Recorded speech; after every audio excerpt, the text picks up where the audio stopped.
selama ini saja melakukan serangan ke wilayah jalur Gaza dan membuat warga sipil korban, Amerika dengan Rusia tidak bisa melakukan tindakan apa-apa. Kalau tidak, mereka kalau ditantang dengan kekuatan militer justru itu menyenangkan buat produk-produk senjata Amerika. Ini juga kalau misalnya tiba-tiba di Tel Aviv, kemudian di Palestina, di Gaza, itu hujan terus-terusan gitu, nggak akan ada perang itu biasanya. Selamat malam Tribuners, Tribunnews on Fokus hari ini membersamai Anda kembali bersama dengan saya Nila Irda. Tribuners, ancaman demi ancaman telah dilayangkan oleh Iran sebagai peringatan agar Israel tidak melakukan serangan balasan ke Teheran setelah Iran sendiri melancarkan serangan ke Israel pada 1 Oktober kemarin. Namun nyatanya Israel ini seolah tidak mengindahkan peringatan Iran dan terbaru justru menyerang markas IRGC di Damaskus. Lantas sedianya seberapa besar gertakan dan gempuran dari Iran ini bisa menghentikan serangan Israel? Akankah Israel juga bisa jera lewat serbuan dari Iran? Saya akan membahasnya dalam Tribunnews on Fokus hari ini. Tribuners sudah tersambung melalui sambungan Zoom bersama dengan saya pengamat terorisme Profesor Opsatar Sinaga. Prof, selamat malam. Terima kasih banyak sudah bergabung. Assalamualaikum warahmatullahi wabarakatuh.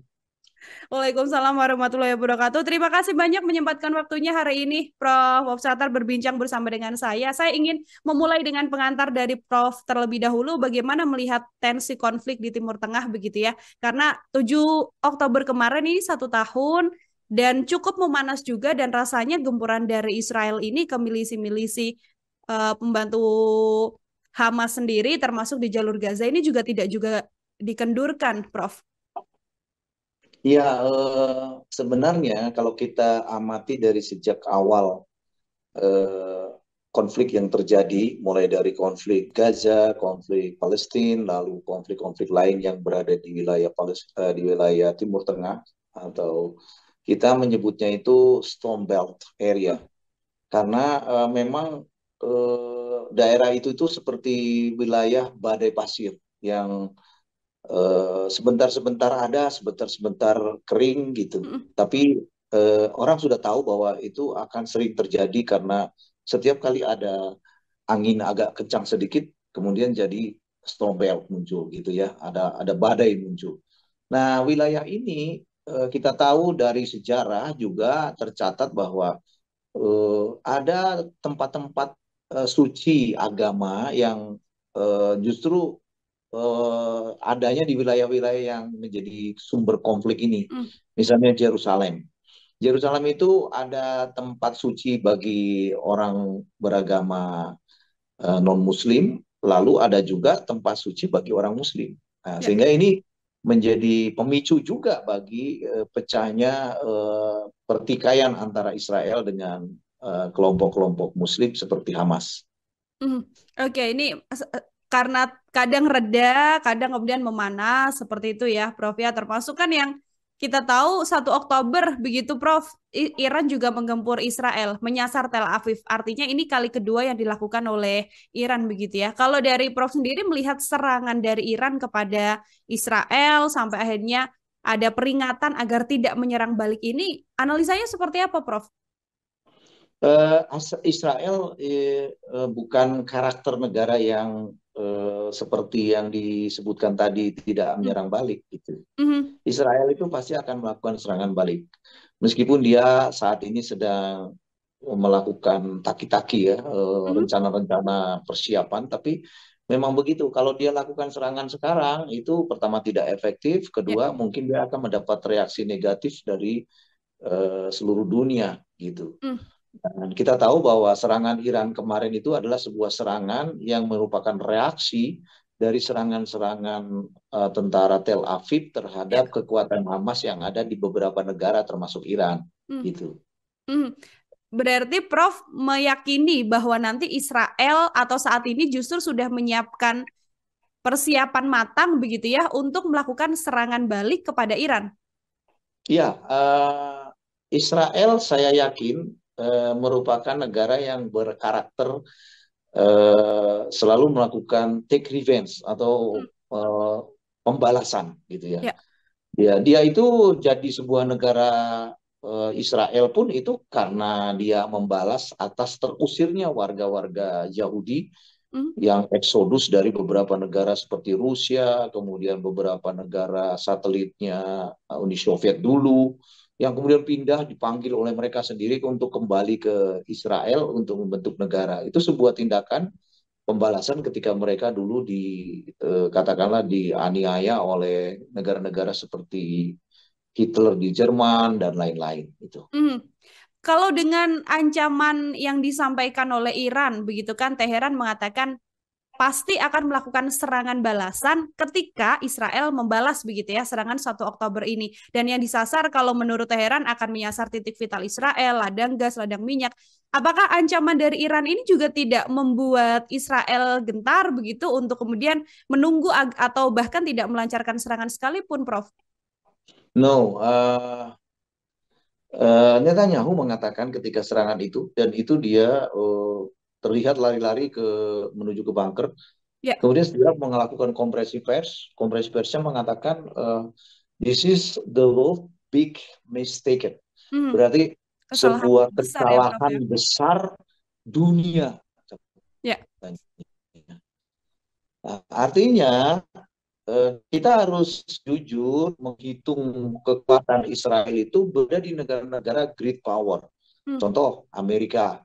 Amerika itu kekuatan Israelnya luar biasa. Semua pemodal di Amerika itu rata-rata bersumber dari orang-orang kaya. Kedua, kita lihat Rusia. Sekarang pun begitu. Sudah banyak investor-investor yang Israel itu orang-orang Yahudi yang menguasai wilayah-wilayah yang tadinya menjadi satelit Uni Soviet, Rusia gitu. Kemudian mereka di mana-mana selalu bercirikan apa? Menguasai sumber daya, kemudian mengacak-acak sistem pemerintahan, lalu intervensi terhadap kebijakan, dan akhirnya ujungnya adalah terjadi perang antara negara itu dengan negara lain. Misalnya kita sudah lihat kemarin case-nya dengan Rusia gitu. Itu adalah keberhasilan-keberhasilan mereka melakukan lobby-lobby politik yang dicampuri dengan urusan kapital gitu. Nah, jadi kalau demikian halnya, mereka ini kalau sudah mengatakan the world big mistaken, itu berarti dia udah mengatakan bahwa saya punya hak untuk menyerang balik gitu. Ya. Punya hak untuk menyerang balik, dan respon dari Netanyahu itu juga cepat sekali ya, Prof ya, bahwa setelah diserang 1 Oktober malam begitu paginya setelah ada konferensi pers dari Netanyahu mengatakan akan melakukan serangan balasan. Apakah Ya. kemudian serangan Israel yang baru saja dilancarkan ke wilayah Damaskus, Suriah begitu yang juga menyasar air gizi, meskipun ini menewaskannya adalah warga sipil begitu ya, Prof ya, bukan seperti serangan pertama yang menewaskan pejabat tinggi air gizi. Apakah ini juga tanda bahwa ini adalah awal mula Israel nantinya akan menyerang Iran besar-besaran? Ya, kita tahu bahwa Iran kemarin melakukan serangan 1 Oktober kepada Israel, itu serangannya diperintahkan langsung oleh Khomeini. Ya. Ya. Nah, ini artinya ada sebuah sinyal dari Khomeini yang ingin menunjukkan kepada dunia, terutama the great power, bahwa kalau terpaksa dia akan menggunakan kekuatan nuklirnya, gitu. Ya, ini adalah sebuah titik ancam baru yang kalau menurut saya disebut red tumble atau tombol merah dari Khomeini, bahwa kalau Israel nggak suruh diem, maka saya pencet tombol merah ini dan yang akan terkena negara besar gitu. Sehingga kalau ini menjadi sebuah warming dari Iran, maka negara-negara besar itu sekarang ini, kalau kita tahu, kita amati betul-betul pengamat pejabat-pejabat Amerika, pejabat Inggris pada datang untuk ke Israel, gitu. Dan apa yang mereka lakukan, bahkan kalau ada negara misalnya seperti Belanda, seperti Jerman, itu yang datang bukan pejabat dari Jerman, tapi duta besarnya itu menemui atau ahli lobbynya atau Amerika sendiri, CIA-nya menemui pimpinan-pimpinan Tel Aviv. Dalam pertemuan itu pasti pembicaranya begini, yuk jangan gegabah nyerang dulu, ya, karena nanti dia akan hajar pencet nuklirnya dan yang kena kita semua gitu. Karena itu serangannya nanti diatur dengan cara bagaimana supaya melumpuhkan dulu wilayah-wilayah yang dianggap menjadi ancaman gitu. Oke, bukan menghentikan agar Israel tidak menyerang, tapi mensiasati bagaimana Israel tetap bisa menyerang, tapi kemudian tidak membuat tombol nuklir ini diledakkan oleh Iran. Seperti itu, Prof. Ya, dan tidak bisa menghentikan Israel. Hmm. Tidak bisa. Eh, ini kan kalau kita berbicara soal Israel, ada Amerika Serikat yang punya kekuatan besar juga di baliknya, begitu ya, Prof ya. Apakah kemudian dengan kekuatan besar yang juga dimiliki oleh Amerika Serikat, Amerika juga bisa sedianya untuk bisa menghentikan Israel untuk tidak menyerang Iran atau mungkin Gaza, Prof? Begini, Mbak, kita menyadari atau tidak, ketika terjadi serangan terhadap Israel dari Iran, Mhm. itu ekonomi global berubah mendadak. Nggak pernah kejadian dalam ekonomi politik global, Amerika menurunkan suku bunga. Ya. Nah, Amerika menurunkan suku bunga, efek dominonya itu banyak. Pertama, nilai dolar juga bisa anjlok. Yang kedua, harga saham melonjak tinggi. Kalau harga saham melonjak tinggi, kalau misalnya harga saham komoditasnya cengkeh, cengkehnya melonjak tinggi, berarti semua produk yang komplementer dengan cengkeh akan naik harganya, Hmm. ya kan? Kalau itu karet, semua produk yang mengenai yang berhubungan dengan karet akan naik harganya. Mobil berarti harga mobil juga naik. Belum lagi teks impor akan ikut naik. Nah, berarti Amerika saat ini mengalami krisis ekonomi. Ya. Krisis ekonomi yang terjadi boleh jadi memiliki kaitan yang erat dengan serangan Iran ke Israel. Nah, kemudian apabila terjadi seperti itu, maka pengendali-pengendali ekonominya yang juga orang-orang Yahudi di Amerika melakukan perannya masing-masing. Mhm. Mereka beralasan untuk membangun kembali Tel Aviv, kita harus flight money. Dana kita harus flight capital, terbang ke Tel Aviv untuk membangun. Kalau dananya keluar dari Amerika, inflasi di Amerikanya. Ya. Hmm. Dan itu pengaruhnya juga akan besar terhadap semua bentuk dari komponen-komponen ekonomi yang ada di sana. Gitu. Mhm. Dan sekarang kita boleh mengatakan bahwa Amerika sedang mengalami krisis ekonomi. Ya, dan waktunya bersamaan dengan serangan itu kan. Ya. Mhm. Lalu apa yang bisa dilakukan Amerika kepada Tel Aviv kecuali menyembah untuk mengembalikan capital flight yang ada di Tel Aviv ke Amerika lagi gitu. Mhm. Oke. Di satu sisi kan kalau kita berbicara Amerika kan pasti lobby-lobbynya juga tidak hanya dilakukan pada Israel saja begitu ya Prof ya. Ada beberapa pemberitaan media asing yang juga menyatakan Amerika juga meminta agar Iran juga menahan diri begitu untuk kemudian tidak melancarkan serangan, agar Israel juga tidak melancarkan serangan. Bagaimana Prof melihat situasi ini? Ya ini suasana cooling down kan sekarang. Hmm. Iran diam, Tel Aviv no action. Sama aja kan? Hmm.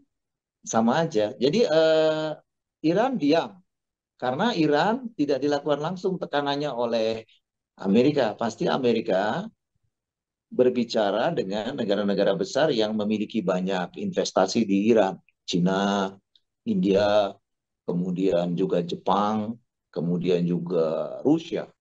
Hmm. Ya. Nah ini langkah-langkah yang dilakukan ini kan kemudian membuat Iran juga akhirnya duduk manis, ya Ya. kan, dengan jaminan tidak akan ada serangan mendadak kan gitu. Tapi kalau kemudian Israel melakukan serangan selama ini saja melakukan serangan ke wilayah jalur Gaza dan membuat warga sipil korban, Amerika dengan Rusia tidak bisa melakukan tindakan apa-apa, ya. Hmm.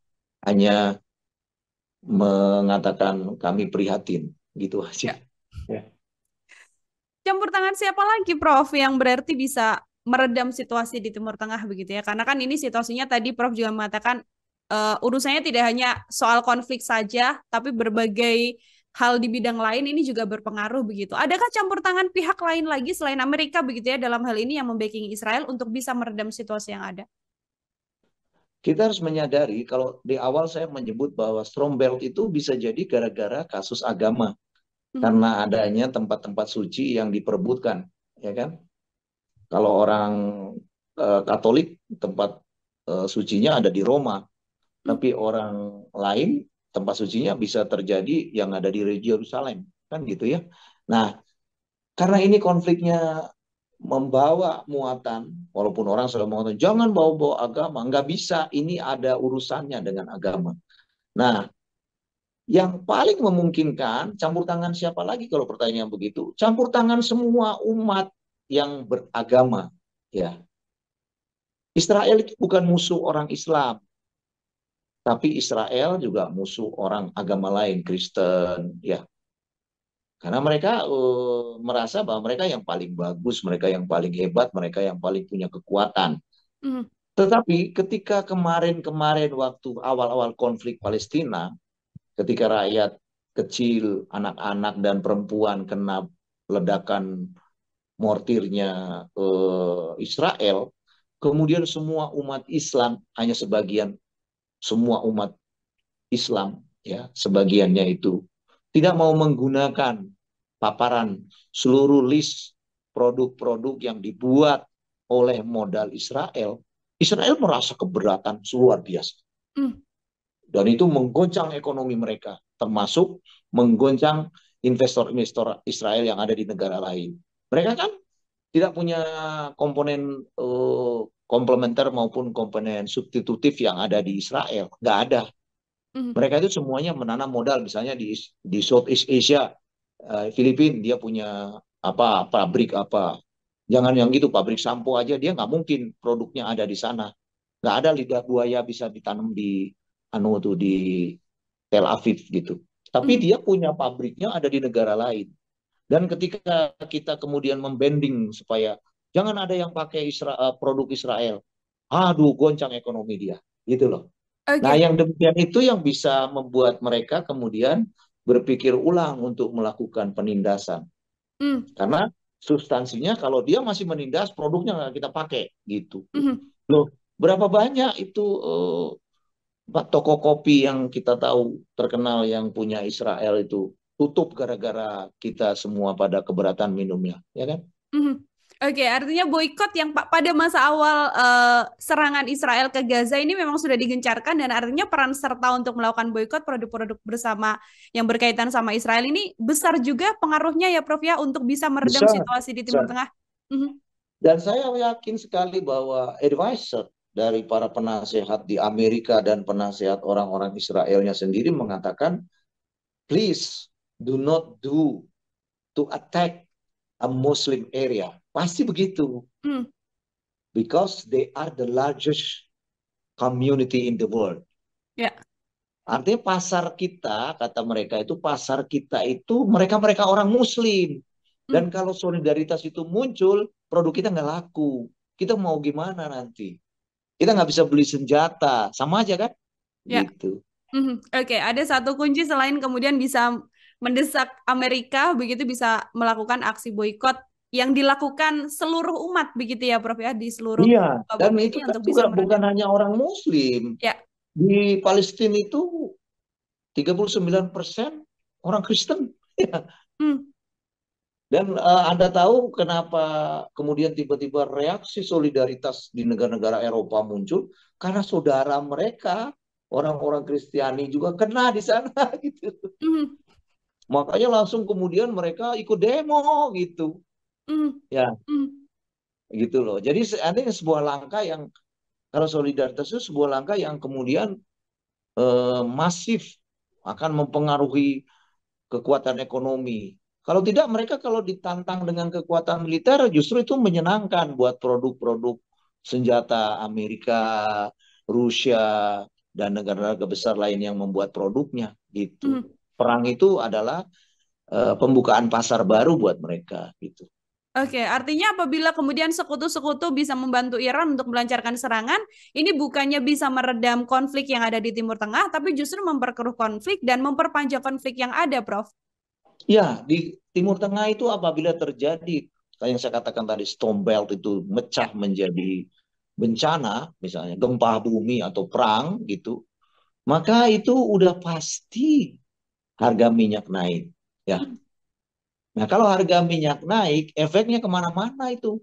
Semua produksi yang menggunakan mesin pakai minyak, harganya naik gitu. Hmm. Nah, dunia akan dikendalikan dari situ gitu. Oke, Nah, kita oke. kita percaya pada kekuatan yang kalau dulu kan ada super power. Super power itu berarti ada Uni Soviet dengan United States atau Amerika. Tetapi kemudian pecah nih super power ini karena Rusia atau Uni Soviet berubah menjadi Rusia dan negara-negara kecil lainnya. Hmm. Yang tadinya satelit berubah menjadi negara masing-masing. Akhirnya tidak ada lagi istilah Uni Soviet menjadi super power.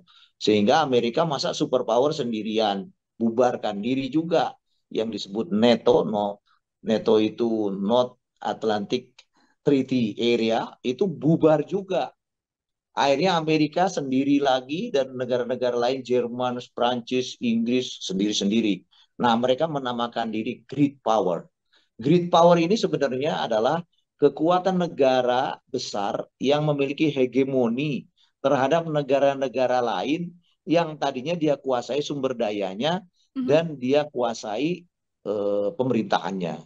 Termasuk Indonesia kan masuk Mhm. negara yang terhegemoni gitu. Ya. Mhm. Gitu. Nah, dari situ kita lihat ternyata great power ini punya kepentingan masing-masing.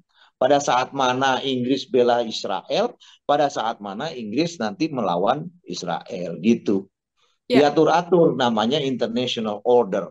International order itu sebenarnya dikendalikan oleh orang-orang yang hanya tertentu dan memiliki kekuatan pasar yang besar, yaitu pengusaha. Ya, Hmm. kita mau jujur gimana pun, setiap negara pemimpinnya udah jadi atau belum jadi di belakangnya pengusaha. Paling gampang Pak Prabowo adalah presiden yang udah jadi tapi belum dilantik, di belakangnya ada Hasim. Hasim ada teman-temannya banyak gitu. Mhm. Oke. Banyak yang kemudian mengatakan, Prof, bahwa perang atau konflik di Timur Tengah ini bisa merujuk konflik besar atau perang besar yang bisa berujung pada Perang Dunia Ketiga. Apakah juga Prof melihat hal yang sama atau punya pendapat lain terkait hal itu, Prof? Tidak, tidak. Perang itu sebenarnya sama dengan ekonomi. Dia bersifat fluktuatif, naik turun gitu. Tergantung kepentingannya gitu. Jadi pada waktu-waktu tertentu bergening, pada waktu-waktu tertentu diplomasi, pada saat diplomasinya di end of the diplomacy, baru dia war, baru dia perang gitu. Mhm. Jadi perang itu dilakukan pada tahapan tujuan-tujuan yang kira-kira tidak bisa dilakukan dengan diplomasi gitu. Lalu apa untungnya Israel nyerang Indonesia? Nggak ada gitu. Ya, nah, sekarang kan kalau itu terjadi perang di Timur Tengah, apakah kemudian berpengaruh terhadap kita di sini? Berpengaruh, tetapi dalam urusan ekonomi global. Mhm. Gitu. Nggak mungkin kita tiba-tiba Israel biar puas kirim aja ke Indonesia gitu. Nggak ada, nggak akan gitu. Otherwise mereka semuanya kemudian hancur di Timur Tengah itu. Termasuk Israel sendiri misalnya hancur, nggak apa-apa, kita tetap aja ada negara gitu. Mhm. Terakhir dari saya, Prof, ini kan kemudian banyak yang juga ingin bahwa konflik ini bisa redam begitu ya, atau bahkan ada gencatan senjata penuh yang terjadi agar Israel tidak menyerang jalur Gaza atau mungkin front-front lain yang saat ini masih menggempur wilayah Israel sendiri. Situasi apa, Prof, yang kemudian bisa membuat kondisi ini redam atau mungkin paling tidak ada saling serang menyerang begitu yang terjadi antara Israel dengan front-front yang lainnya? Especially biasanya climate, climate itu climate itu iklim, ya. Iklim. Hmm. Apabila terjadi perubahan iklim, biasanya sesuatu yang sifatnya konflik itu berhenti. Hmm. Ya, contoh nih, ketika Mesir ada konflik besar-besaran waktu itu tiba-tiba musim dingin tiba berhenti semua. Gitu. Ini juga kalau misalnya tiba-tiba di Tel Aviv, kemudian di Palestina, di Gaza, itu hujan terus-terusan gitu, nggak akan ada perang itu biasanya. diem tuh perangnya gitu. Ya, jadi kita berdoa aja. Cara Tuhan biasanya lebih bagus ya, Ya. gitu. Mhm. Oke, jadi kalau dari prediksi Prof. Satar ini konfliknya masih bisa bertahan lama, hanya saja dengan tensi yang berbeda-beda ya, Prof ya. Ya, potensinya berbeda karena memang kita lihat perkembangan ekonomi global menunjukkan Amerika mengalami krisis. Ya. Apabila dalam proses penanganan krisis itu membutuhkan sebuah tindakan yang kira-kira bisa cepat melakukan perubahan, contohnya perang, Hmm? ya perang akan dilakukan gitu. Mhm. Oke. Walaupun bukan oleh dia gitu. Oke, baik. Terima kasih banyak Prof. Satar Sinaga Tribuners mau bersama kita Sama-sama. hari ini. Terima kasih sekali lagi menyempatkan waktunya untuk berdiskusi, Prof. Tadi ada satu poin yang juga bisa dilakukan oleh seluruh Tribuners adalah tetap melakukan boykot ya, Prof ya. Karena Boykot, masing-masing Prof. dari kita apabila melakukan boykot ini bisa mempengaruhi bidang ekonomi dari Israel sendiri dan sudah barang pasti ini mempengaruhi juga konflik yang ada seperti itu. Prof. Satar, selamat malam. Terima kasih banyak untuk waktunya. Selamat beraktivitas dan selamat beristirahat, Prof. Terima kasih, sama-sama. Assalamualaikum warahmatullahi wabarakatuh. Waalaikumsalam warahmatullahi wabarakatuh. Demikian Tribuners, obrolan saya hari ini bersama dengan pengamat terorisme Profesor Rauf Satar Sinaga. Nantikan obrolan saya dengan sejumlah narasumber lain dan tema-tema lain. Sanila Irda pamit undur diri. Terima kasih banyak dan sampai jumpa. Download Tribun X sekarang. Menghadirkan lokal menjadi Indonesia.